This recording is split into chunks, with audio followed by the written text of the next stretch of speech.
Okay, now we're in the anterior portion of the body. If we're to peel away the Pectoralis Major, the superior muscles, we see a deep 2, you're going to see the Pectoralis Minor, which is underneath the Pectoralis Major. And you got to see a little bit of portion of the serratus anterior underneath here. And that's going to be really important for upward rotation, the scapular motion, and so forth as well. We got now the superior aspect of that, superficial, closer to the skin, lying on top of what we just saw, is the Pectoralis Major, which we refer to as the pecs for short, of your chest muscles. But as you can see, you got your origin aspect all along this here on your sternum and your clavicle, and your insertion axe here on the lateral portion of your humerus, and so that's where the motion actually occurs right there.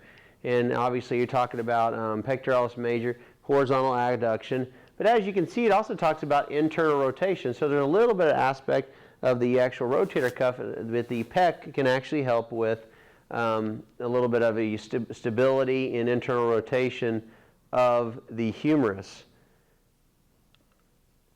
Another portion, I can't even talk.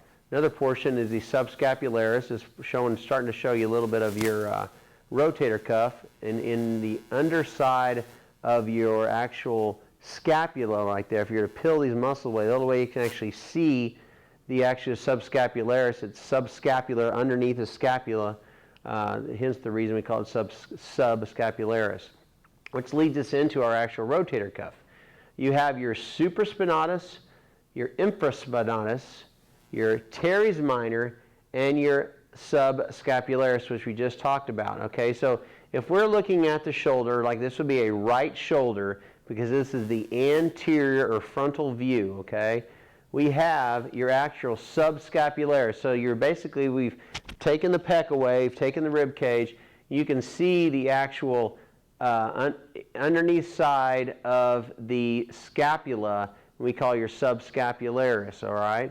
Now in this lower picture is actually the right shoulder looking from behind.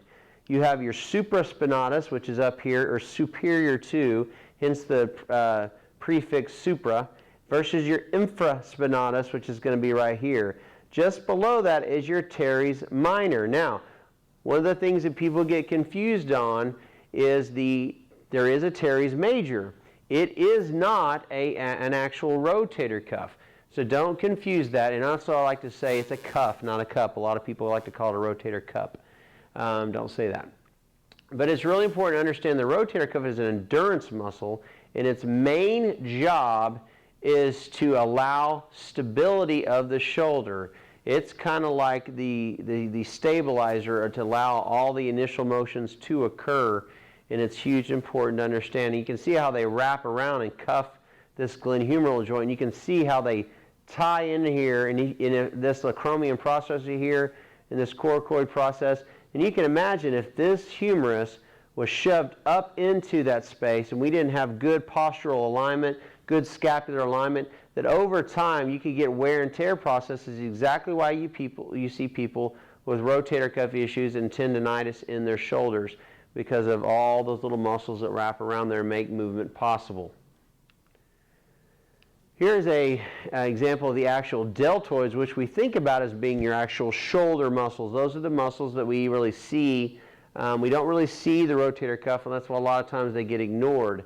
But the shoulder muscles, you have your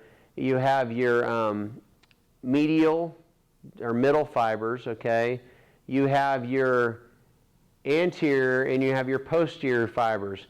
And so you have 3 different heads, obviously important for different reasons, but you've got the medial fibers are going to be abduction, your anterior fibers are going to be flexion, and your posterior fibers are going to aid in extension and hyperextension. So be familiar with the 3 different types of deltoids. Your Latissimus Dorsi, huge important. Your lats, people call them. They really give you that nice taper. They can add in making your waist appear smaller as these muscles are bigger. They're going to be adduction, okay? They're going to be aid in when you're doing a rowing motion.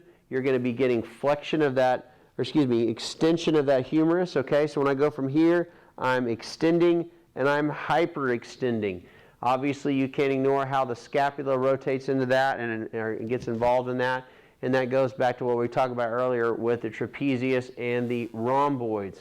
And so the lats are very, very important to understand their two main functions, adduction and extension and hyperextension. Here's another portion of the Latissimus Dorsi, but you're also going to look at the Teres Minor we talked about earlier, infraspinatus, and how they can see them below the posterior deltoid fibers and the middle deltoid fibers. But then you've got the Teres Major down below as well, and that is an aid in extension and adduction. So the Teres Major is not a rotator cuff, but it is part of assisting to the Latissimus Dorsi.